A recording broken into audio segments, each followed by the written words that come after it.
Got started because Danny Cavett saw me playing with his granddaughter at the lake and was like, hey, you're great with kids. You should be a counselor at my camp. And I was like, oh, that's great, okay. And then little did I know how serious he was. A couple months later, I saw I was signed up, ready to go, but didn't really know what I was getting myself into. Super nervous, and then you show up at camp and you realize that once you're there for a second, you're there for a lifetime. And that's kind of where I got involved at. I first got involved because I drive motor coaches for Village Tours, and so my boss called up and said, hey, I have this group that I want you to drive. I looked up Cavett Kids just to get to know who they were, because I just like to know who I'm working with and how I can assist them, and I was like, okay, I don't know about this, because I was nervous about taking heart patient kids to the mountains. I went and I fell in love. I fell in love with Danny and the kids and their mission and what they did, and it was an incredible experience. So after that I was hooked, and then maybe about, I think it was like a year and a half later, Amelia came down sick. She had had the flu, and then she got the flu again, but then some of the symptoms weren't matching up with the flu.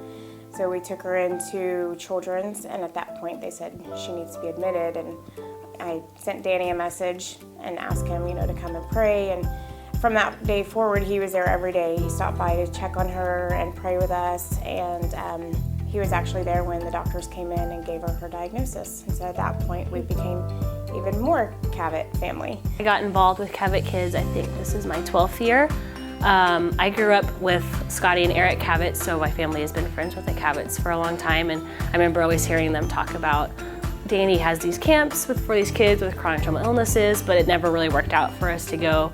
And one year I used to be a hairstylist, and I was actually doing Sue's hair, and she was telling us, we don't have enough volunteers this year for camp, we really need people to come. So like, okay, I'll try it out.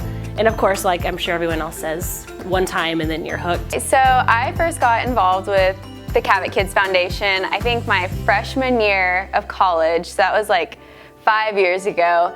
I just kind of started volunteering in the diversionary play area at the hospital with Ashley, and from there I just really got stuck on it. Like, it was so much fun after that first time, and I just started going back kind of like monthly, and I would take new friends every time, or like the same group of us would go.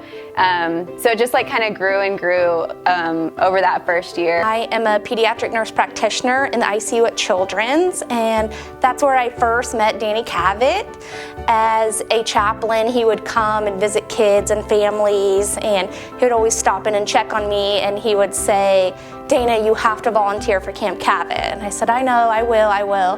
Well, in 2016 I did. It was my first camp experience, and it's just really amazing. I mean, it changes your life for real. I'm Tom Duhan. My wife is Donna Duhan, and we, Trevor, our son, started with the Cavett camps when he was diagnosed with a type of brain and spinal cancer in 2001, so that's quite a few years ago.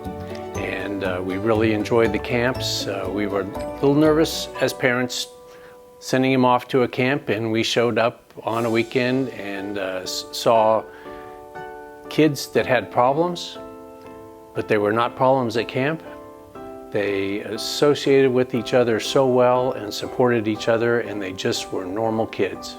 I heard about camp kind of through a random way. My mom is in textbook sales, and so her friend actually, my mom was talking to her friend about how I have a heart for kids just in general, but especially kids who are sick or have some type of disability or anything. And so my mom's friend told her about Cavett Kids. I signed up fresh out of high school, got lost in Children's Hospital because I had never been out of Tecumseh, Oklahoma, and I met Nick Crouch, who is also on the board, and he has been super involved ever since then, and he found me and was like, I think you're looking for the Cavett Kids meeting. And so we went to the meeting together, and I went to camp, and I have not been able to stop since. All these people here are a family. Like, it's not just, oh, the kids, like, yeah, let's support them. It's like, these are our family members, and we're just like gonna all take care of each other, and we're all here for each other. Every year when I go to camp, it just reminds me what life's about. It helps me balance and puts things in perspective for me, and just regrounds me in a lot of ways. But I think that every kid that you see a different story, and you see how you're impacting them and how you're making a difference in their life. But what they don't realize is they think that you're just there to yell at them and tell them that they have to take a shower.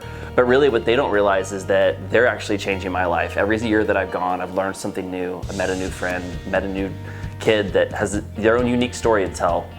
And then at the end of the day, sometimes for better or for worse, those stories end in a lot of different ways, and you lose some of the campers, and those kids they always leave a spot in your heart that remind you of why we're doing this, because life is fleeting and you never know at the end of the day what our lives are going to end like. And I think that these relationships we make at Camp Cavett, both camper to camper, camper to counselor, whatever that is, I think that we're all making the world a better place in general. This young man told me why he liked camp so much, and I said, well, what is it? He said, when I go to school, people do not sit at my table. He said, I come to camp and people come to me and sit and eat with me. That was powerful, just powerful to think we're just all the same. We're not ill, we're not different, we're just all the same. And that sticks with me to this day. Just the stories that we get to see these kids live out has impacted me, and been able to, apply that into my life as much as I possibly can. It's impacted my life a lot. When I think that I'm tired, or I don't feel good, or I just don't have the energy to do something, or I just feel like I can't do anything else, I just think how amazing these kids are, and the look on their face when they get off the bus at camp, and how they're so excited and they come running to their favorite counselor or people that they've seen every year. And I think just knowing that, not even necessarily that I'm doing something, it's these kids do so much for all of us too. The kids has just impacted my life in ways I could never ever have imagined. From the first time I volunteered, I don't think I had any realization whatsoever or any idea of how big of a deal Cavett Kids would be for me. But just with Jaylin and her story and how that's impacted me and my family, I can't imagine what our walk with her treatment would be like without the Cavett Kids Foundation. Getting to know these kids and just see how courageous they are and how determined, how they support each other. I think the most powerful thing for me, in the ICU, I see these kids kind of at their sickest, and when everyone thinks that their illness defines them, right? And before I started volunteering, there was a bit of sadness with that, right? These kids, they don't have the same quality of life as a healthy kid. But then you get to, after you see them at camp, you see how much fun they have, how much they can conquer, and you start to realize that these kids can really do anything. And they teach you, even as an adult, that your struggles shouldn't hold you back, that you can do anything. And that's really how it changes you.